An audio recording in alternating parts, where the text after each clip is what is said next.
সাকিব ভাই আমাদের দেশের একটা ভীষণ প্রাউডের জায়গা। সিনেমার একটা সিন্ডিকেট থাকে, চাইলেই সেখানে ঢুকে অনেক ভালো কিছু করা সম্ভব। আমাদের এখনো কিন্তু অনেককেই চিন্তা করতে হয় নিজের টাকা খরচ করে গান করা। সাকিব ভাইয়ের এখন যে পরিবর্তন, প্লাস হচ্ছে আপনার সিনেমা গান নিয়ে কোনো পরিকল্পনা আছে কিনা? দুইটা। আমার লাইফের প্রথম প্লেব্যাক ছিল কিং খান, যেটা সাকিব ভাইয়ের সিনেমাতে। আমি আর আনন্দ গিয়েছিলাম গানটা। এবং সিনেমার গান নিয়ে আমার কোনো পরিকল্পনা নাই, কারণ আমি জানি সিনেমার গান নিয়ে আমার কোনো পরিকল্পনা থাকলেই যে সেটা হবে সেটা কোনো বড় কথা না। লাস্ট ইয়ারে যেমন আমার কয়েকটা সিনেমার গান এসেছে। লাস্ট ইয়ারে আমি প্রহেলিকাতে গান গেয়েছি, তুফানে গান গেয়েছি।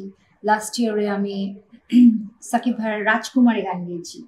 But the way I was expecting যে এই গানগুলো থেকে আমার অনেক বেশি ভালোবাসা পাবো মানুষ থেকে, সেই এক্সপেকটেশনের জায়গাটা আমার ফুলফিল হয়নি।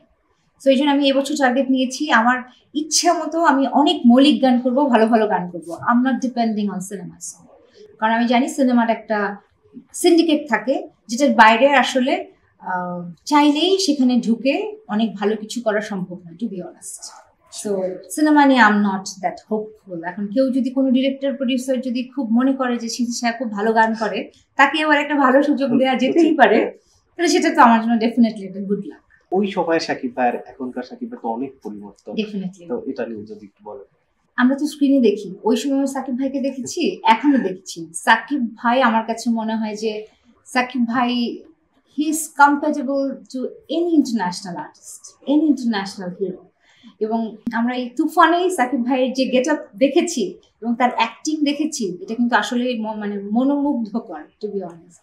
ওই সময় সাকিব ভাই আগের থেকেই ভালো অ্যাক্টিং করতো এবং হি ইজ গুড লুকিং। আমাদের দেশে আমাদের দেশ বা আমাদের পার্শ্ববর্তী দেশে ওইরকম কয়জন হিরো আছে যে একাধারে গুড লুকিং এবং এক আধারে ভালো অ্যাক্টিং করে। সো ডেফিনেটলি এটা সাকিব ভাই আমাদের দেশের একটা ভীষণ প্রাউডের জায়গা। নিউ সানসিল্ক ব্ল্যাক শাইন, নজর কাড়া শাইনি চুলের নাম্বার 1 চয়েস। আমি এবারে যখন ইন্ডিয়াতে গেছি, সবাই আমাকে জিজ্ঞেস করেছে যে তোমার সাথে কি কখনো সাকিব খানের সরাসরি দেখা হয়েছে? আই সেড ইয়েস, আমি তাকে দেখেছি। উনি কি আসলে এরকম সুন্দর দেখতে?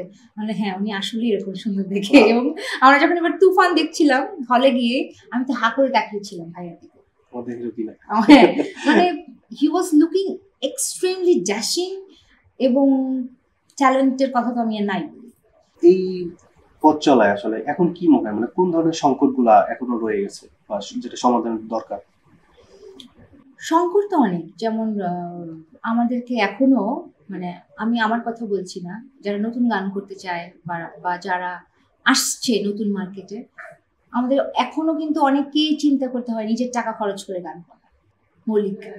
যেখানে আমরা আমাদের পার্শ্ববর্তী দেশগুলোর দিকে যদি তাকাই, তারা কিন্তু of course they are big industry, তারা কিন্তু they are completely depending on their সিনেমার গান, যেটা আমাদের দেশের একটা শর্টেজ কিন্তু রয়েই গেছে। বছরে কয়টা ভালো সিনেমা হয় না কিন্তু। তো আমার কাছে মনে হয় যে আমাদের তো আছে সবকিছু, ভালো অ্যাক্টর অ্যাক্ট্রেস আছে, ভালো সিঙ্গার্স আছে। সো আমরা চাইলেই অনেক ভালো ভালো সিনেমা আনতে পারি বা করতে পারি। এবং আমি অনেক ইন্টারভিউতে এবার সেদিন বলেছি যে আমরা পার্শ্ববর্তী দেশগুলোতে যদি দেখি, একটা সিনেমাতে যে কটা গান থাকে, তারা সমানভাবে প্রত্যেকটা গানকে প্রায়োরিটি দেয় এবং প্রত্যেকটা গানকে তারা প্রমোট করে। আমাদের দেশে কি হয়, আমাদের দেশে একটা সিনেমার একটা গানকে প্রায়োরিটি দেখা হয় এবং আর বাকি গানগুলো ওরা ফেলেই রেখে। এটা আমার হচ্ছে এক্সপেরিয়েন্স থেকে বলেছি। রাজকুমারে আমার এত চমৎকার একটা গান ছিল, যে গানটার কোনো মানে ভিডিওই রিলিজ করা হয়নি, সেটা একটা অডিও ইউটিউবে রিলিজ করেছে। বাট গানটা যে শুনেছে সেই বলেছে ওয়াও, খুব চমৎকার একটা গান। জাহিদ ভাইয়ের লেখা ছিল, আমি আর রেহান রসুল গিয়েছিলাম, সাজিদ ভাইয়ার হচ্ছে শুট ছিল। সো এটা তো ডেফিনেটলি এটা আমাদের আর্টিস্টের জন্য ভীষণ দুঃখজনক এবং this is happening all because of syndicate, nothing else. Director প্রডিউসাররা যদি একটু সতর্ক হন, তাহলে কিন্তু এই ব্যাপারটা হয় না। হাতে গোনা কয়েকজন ফিমেল সিঙ্গার আছে আমার মনে হয়, দে আর ডুইং প্লেব্যাক। সো সবাইকে সবার প্রপার সম্মানটা আমার কাছে মনে হয় দেওয়া উচিত এবং singers who are capable to get the respect or good songs, এটা তাদেরকে দেওয়া উচিত।